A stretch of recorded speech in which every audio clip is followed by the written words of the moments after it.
నేను ఈ మధ్య పసరకు వేస్తుంటే ములుగులు మల్లంపల్లిలో ఆ పక్క ఊళ్ళల్లో రైతులందరూ వచ్చి కాంప్లైంట్ చేస్తున్నారు. అయ్యా మీరు గ్రామాలలో రైతు రుణమాఫీ మీద పార్టీ అందరిని అడుగుతూ ఉంది, కానీ అలా పరిష్కారం దొరుకుతుందా అనే మాట వాళ్ళు అడుగుతున్నప్పుడు మేము అడిగినాం, అందరికి వస్తుంది కదా రుణం, ఎందుకు మీకు ఇబ్బంది అని చెప్పి మేము అడిగితే వాళ్ళు చెప్పిన మొట్టమొదటి కారణం ఏంటంటే అది పేరుకు మాత్రమే తప్ప అందరికీ రుణమాఫీ అయితలేదు. కొన్ని ఊళ్ళలో 35%, కొన్ని ఊళ్ళలో 40%, కొన్ని ఊళ్ళలో 50% అవుతుంది తప్ప 100కు 100% రుణమాఫీ అవుతుంది మాత్రం కనబడుతుంది అని చెప్తుంది. దీంట్లో ఎస్ఎల్బిసి మొత్తం ఈ రాష్ట్రంలో ఎంతమంది ఫార్మర్స్ ఉన్నారు, ఎంతమందికి రుణం ఇచ్చిండ్రు, అంతా చెప్పేది ఎస్ఎల్బిసి చెప్తారు బ్యాంకర్స్. ఎస్ఎల్బిసి ప్రకారంగా 71 లక్షల మంది ఫార్మర్లు రుణం తీసుకున్నారు.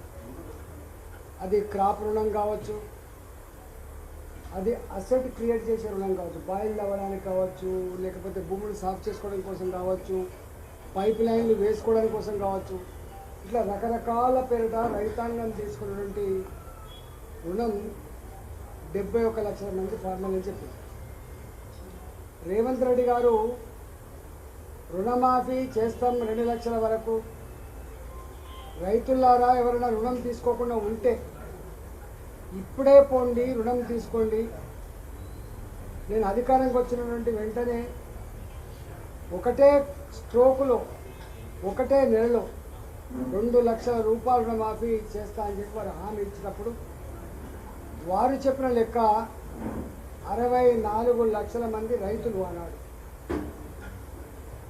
ఆ తదుపరి వారు మొత్తానికి అటు చెప్పి ఇటు చెప్పి 49 లక్షల మంది రైతులు ఉన్నారని తేల్చింది.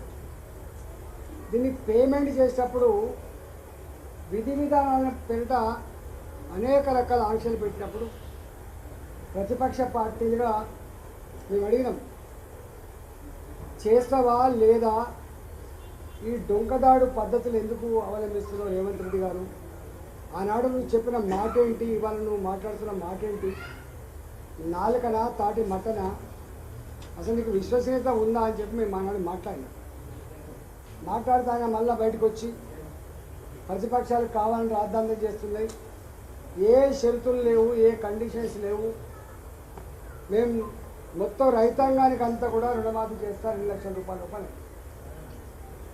దాంట్లో పెద్ద ఎత్తున ప్రచారం చేసుకొని అదో పండుగలాగా ఎవరు చేయనట్టుగా ఈయన మాత్రమే చేస్తున్నట్టుగా రైతాంగం మొత్తం ఒకసారి ఆత్మహత్యలు ఆగినట్టుగా రైతాంగాన్ని మొత్తం ఏదో ఎలుగబెట్టినట్టుగా చెప్పుకొని దీన్ని 1 నెల రోజులలో చేస్తా, ఫస్ట్ విడతగా 1 లక్ష రూపాయల లోపు, రెండవ విడతగా 1.5 లక్షల రూపాయల లోపు, మూడవ విడతగా 2 లక్షల రూపాయలు రుణమాఫీ చేస్తా అని చెప్పి రేపటి 15వ తారీఖు డేట్ అవుతుంది. ఈ మొట్టమొదటి 1 లక్ష రూపాయల లోపు రుణమాఫీ 11,50,000 మందికి అందాలట. 11,50,000 మందికి రుణమాఫీ చేసింది. వీళ్ళు ఇచ్చింది 6,095 కోట్లు. జనరల్గా తెలంగాణలో చిన్న కమతాలు ఉంటాయి, 1 ఎకరం 2 ఎకరాలు 3 ఎకరాల ఫార్మర్లు ఎక్కువ ఉంటారు. నంబర్ ఆఫ్ ఫార్మర్స్ అంతా కూడా ఇక్కడే ఉంటారు.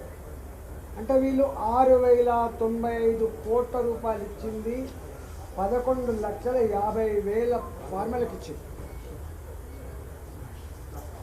ఆ తదుపరి రెండవ విడతగా 1,49,000 లోపు, 1,50,000 కూడా కాదు, 1,49,000 వరకు మళ్ళీ వీళ్ళు ఇచ్చింది ఇంకొక 6,000 కోట్లు. ఫార్మర్ సంఖ్య 6 లక్షలు. అంటే ఈ 6 లక్షలు ప్లస్ ఈ 11.5 లక్షలు, దాదాపు 18 లక్షలు, కొంచెం తక్కువ 18 లక్షల మందికి 1,49,000 వేల లోపున్న రుణాలకు వీళ్ళు పే చేసిన డబ్బు 12,095 కోట్లు, 12,100 కోట్లు. అంటే వీళ్ళు చెప్పిన 49 లక్షలలో కూడా ఇప్పటి వరకు వీళ్ళు 2 విడతలుగా ఇచ్చింది 18 లక్షల లోపు మాత్రమే. అంటే ఇంకొక 31 లక్షల మంది ఫార్మర్లకు వీళ్ళు రుణమాఫీ చేయాలి. కానీ 1,50,000 నుంచి మొదలుపెట్టి 2 లక్షల వరకు నాకు తెలిసి 6 లక్షల ఫార్మర్స్కి ఉండే ఆస్కారం లేదు. పైకి పోతున్నా కూడా తగ్గుతుంది. ₹1,00,000 లోపు అయితేనేమో 11 లక్షల మంది వచ్చిండ్రు. మళ్ళీ ఆ బ్రాకెట్ల కంటే అయిన తర్వాత కేవలం 6 లక్షల మంది వచ్చిండ్రు. ఒకవేళ ఇది మళ్ళీ ₹2,00,000 వరకు అంటే ఒక 3 లక్షలతో 4 లక్షలతో మొత్తం మీద కలిస్తే అల్లికి అల్లి సున్నకు సున్నా మొత్తం వీళ్ళు ఇచ్చేటువంటి రుణమాఫీ ఒక 22 లక్షలు 23 లక్షల మందికి ఇస్తారు కావచ్చు. అది కూడా ఇంకొక ఈ 12,000 కోట్లని ఇంకో 3,000 కోట్లు అయితే 4,000 కోట్లు అయితే ఇస్తారు కావచ్చు తప్ప వీళ్ళు చెప్తున్నట్టుగా 34,000 కోట్ల రూపాయలని 49 లక్షల పెంచడం అనేటువంటిది శుద్ధ అబద్ధం అని తేలిపోయింది.